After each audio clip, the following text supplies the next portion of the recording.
Oh, thank you very much. But just as the Disneyland in California and the life is so appealing to the children, each year my wife and I, we travel to Palm Springs, California, and we see a show called the Palm Springs Follies. Every member of that audience of the cast is 50 years or older, and they are in marvelous physical shape. Celebrities from the 70s, from the 80s, from the 90s, they're there. The theme is like music from the 40s, and it's just beautiful, just so beautiful. But we have pictures galore, large enlargements. And just as Disneyland appeals to the children, when I'm talking to the university students or to adult groups and we show them pictures and we describe the Palm Springs Follies to them, they are amazed. In fact, one of the stars of the Palm Springs Follies was 84 years old, and she was in marvelous condition.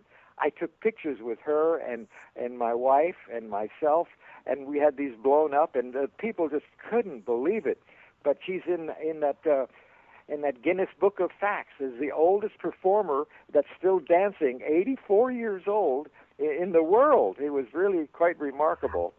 And for the adults, the Palm Springs Follies was like the Disneyland for the children. It was quite fun.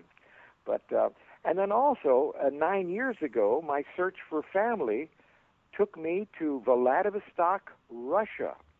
My grandmother's sister immigrated. She was on her way to America way back in 1915 or 1916, and she was coming to America to live with my grandmother, and she met a Russian sailor. And so what did she do? She fell in love, and this Russian sailor lived in Vladivostok, Russia, and he brought her back to Vladivostok, Russia, and they were married, and they had 5 children. And he had a fabulous career in the Navy. He went right up top. And she became involved with education there at the university in Vladivostok. Just a marvelous woman. And one of her children was a doctor, and he had a daughter named Valeria who became a dentist. And it was almost a miracle that I was able to locate her through our relatives in Ukraine. But I was able to locate her, and Doris and I went over to see her, and we had the most marvelous visit, and it turned out that her son was deeply involved in the state university there in Vladivostok, Russia, which has an attendance of over 20,000 students. And I was given an invitation to speak there on the same subjects that I speak at in Ukraine. And here I was invited to speak at the State University here in Vladivostok, and I did. It was unbelievably exciting, unbelievably. They had this huge auditorium, perhaps 300 people were sitting in the auditorium, members of the faculty, members of the administration, and they called me up and they presented Professor Donald London from America, and I was on for about an hour, and it was just, so exciting and so fulfilling.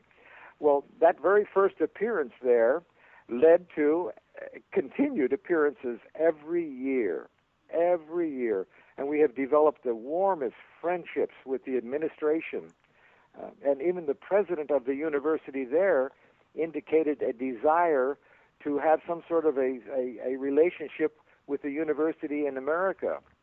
And I happen to be on a first-name basis with the president of a university here. And so I introduced the two of them, and they started exchanging emails, correspondence.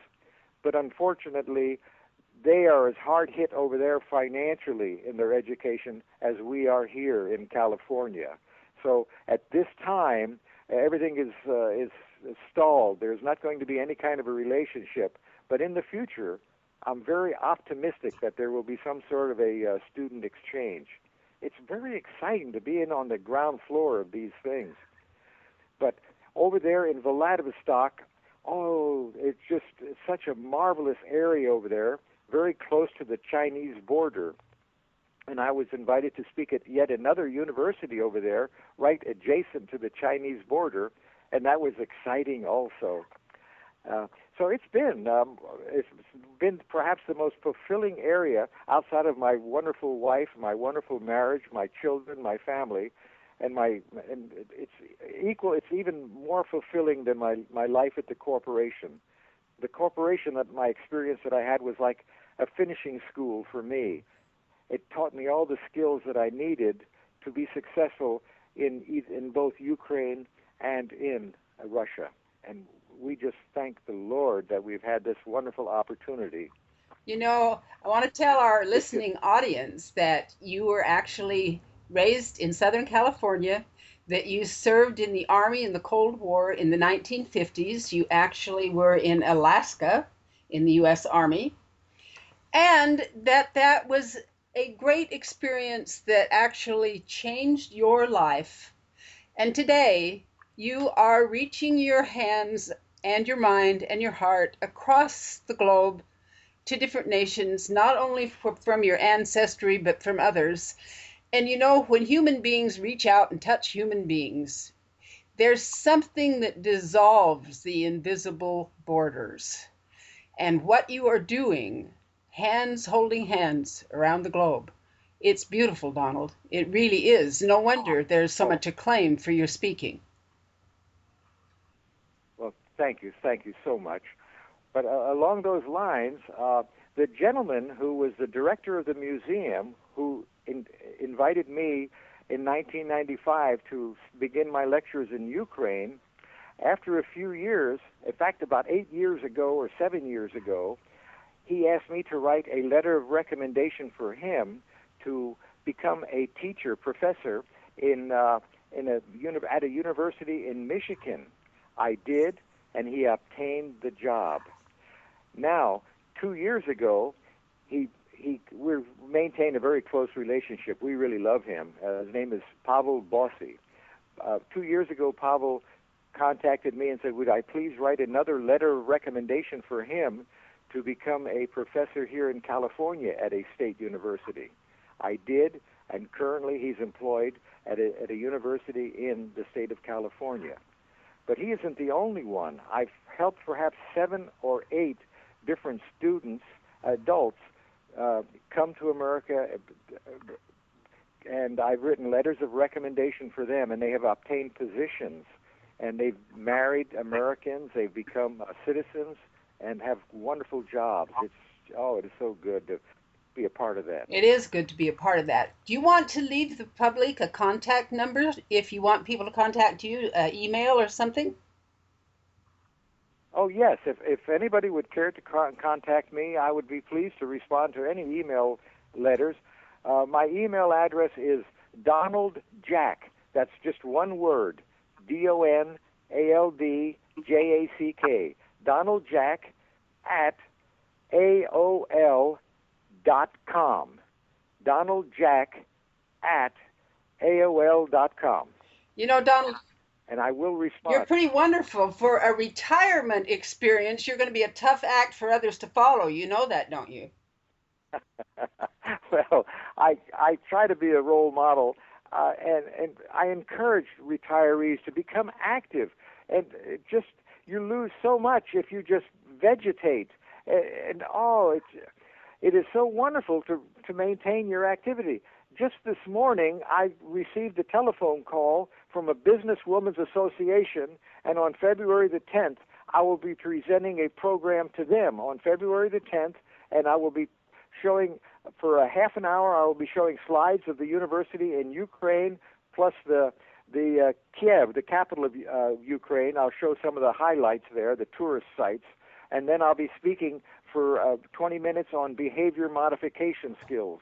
They've expressed a lot of interest in that also, and that's pretty basic, those behavior modification skills. But the marvelous thing is they really work. They really work. If you're interacting with a driver, you don't come on and try to dazzle them with your personality. No. You just get right down to business. They want business. If you're talking to someone like me, you probably have already guessed that I'm an expressive.